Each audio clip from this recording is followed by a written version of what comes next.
कि सरकार का खजाना कैसे भरेगा। ये 140 करोड़ भारतीयों की आकांक्षाओं का बजट है। ये हर भारतीय के सपनों को पूरा करने वाला बजट है।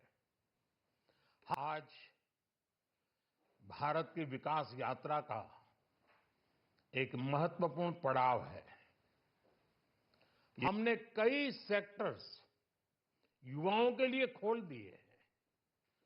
सामान्य नागरिक विकसित भारत के मिशन को ड्राइव करने वाला है। ये बजट एक फोर्स मल्टीप्लायर है। ये बजट सेविंग्स को बढ़ाएगा, इन्वेस्टमेंट को बढ़ाएगा, कंजम्पशन को बढ़ाएगा और ग्रोथ को भी तेजी से बढ़ाएगा। मैं वित्त मंत्री निर्मला सीतारमण जी और उनकी पूरी टीम को इस जनता जनार्दन का बजट, पीपल्स का बजट, इसके लिए बहुत बहुत बधाई देता हूं।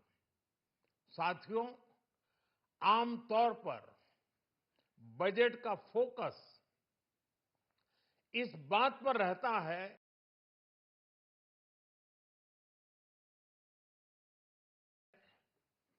कि सरकार का खजाना कैसे भरेगा, लेकिन ये बजट उससे बिल्कुल उल्टा है। लेकिन ये बजट देश के नागरिकों की जेब कैसे भरेगी, देश के नागरिकों की बचत कैसे बढ़ेगी और देश के नागरिक विकास के भागीदार कैसे बनेंगे, ये बजट इसकी एक बहुत मजबूत नींव रखता है। साथियों, इस बजट में रिफॉर्म की दिशा में महत्वपूर्ण कदम उठाए गए हैं। न्यूक्लियर एनर्जी में प्राइवेट सेक्टर को बढ़ावा देने का निर्णय बहुत ही ऐतिहासिक है। ये आने वाले समय में सिविल न्यूक्लियर एनर्जी का बड़ा योगदान देश के विकास में सुनिश्चित करेगा। बजट में रोजगार के सभी क्षेत्रों को हर प्रकार से प्राथमिकता दी गई है। लेकिन मैं दो चीजों पर ध्यान आकर्षित करना चाहूंगा। उन रिफॉर्म्स की मैं चर्चा करना चाहूंगा जो आने वाले समय में बहुत बड़ा परिवर्तन लाने वाले हैं। एक, इंफ्रास्ट्रक्चर स्टेटस देने के कारण भारत में बड़े शिप्स के निर्माण को बढ़ावा मिलेगा। आत्मनिर्भर भारत अभियान को गति मिलेगी और हम सब जानते हैं कि शिप बिल्डिंग ये सर्वाधिक रोजगार देने वाला क्षेत्र है। उसी प्रकार से देश में टूरिज्म के लिए बहुत संभावना है। महत्वपूर्ण 50 टूरिस्ट डेस्टिनेशन, वहां पर जो होटल्स बनाएंगे, उस होटल को पहली बार इंफ्रास्ट्रक्चर के दायरे में लाकर टूरिज्म पर बहुत बल दिया है।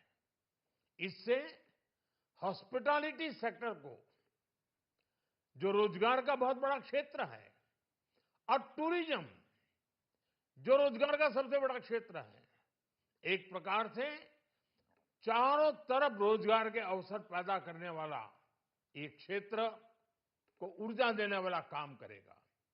आज देश विकास भी, विरासत भी, इस मंत्र को लेकर चल रहा है। इस बजट में भी इसके लिए भी बहुत महत्वपूर्ण और ठोस कदम उठाए गए हैं।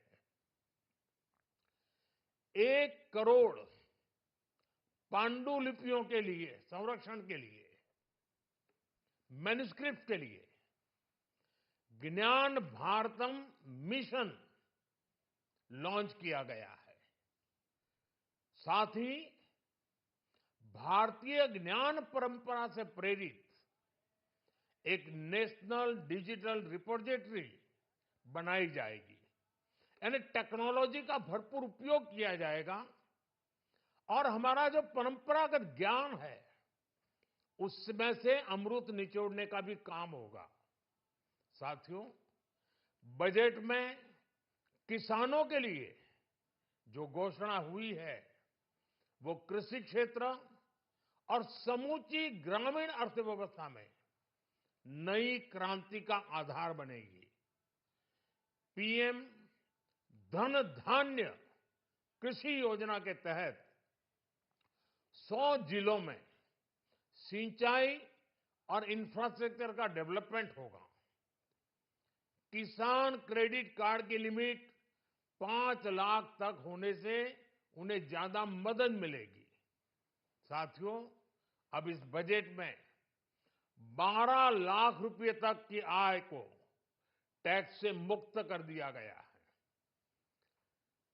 सभी आय वर्ग के लोगों के लिए टैक्स में भी कमी की गई है। इसका बहुत बड़ा फायदा हमारे मिडिल क्लास को, नौकरी पेशे करने वाले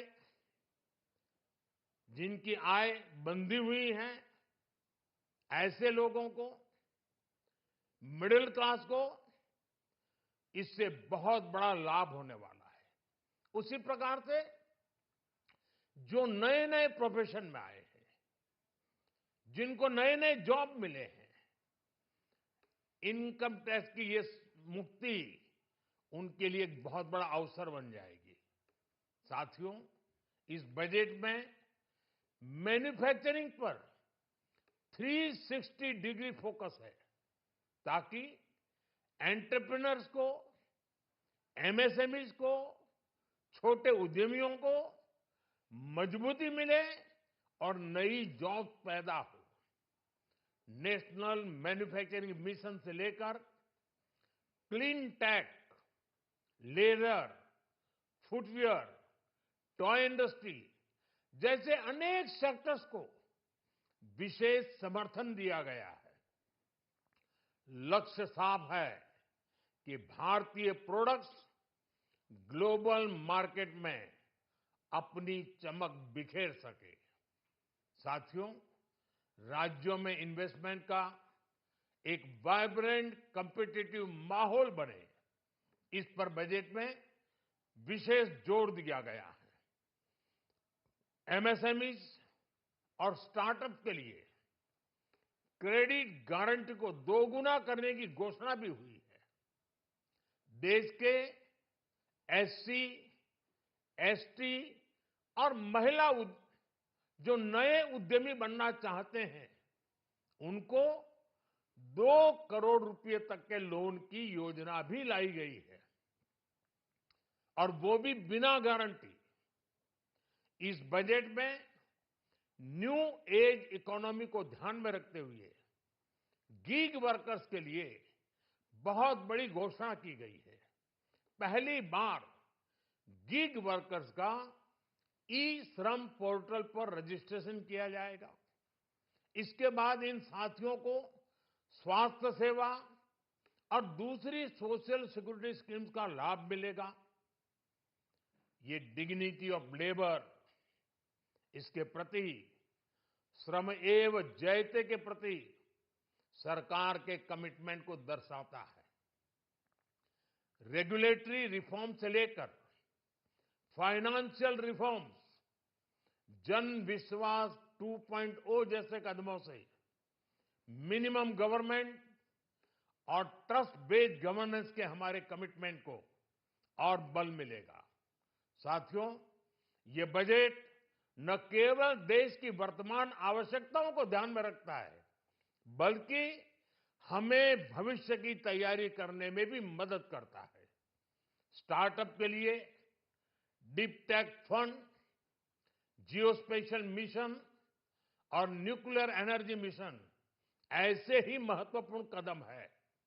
मैं सभी देशवासियों को एक बार फिर इस ऐतिहासिक पीपल्स बजट की बधाई देता हूं और फिर एक बार वित्त मंत्री जी को भी बहुत बहुत बधाई देता हूं। बहुत बहुत धन्यवाद।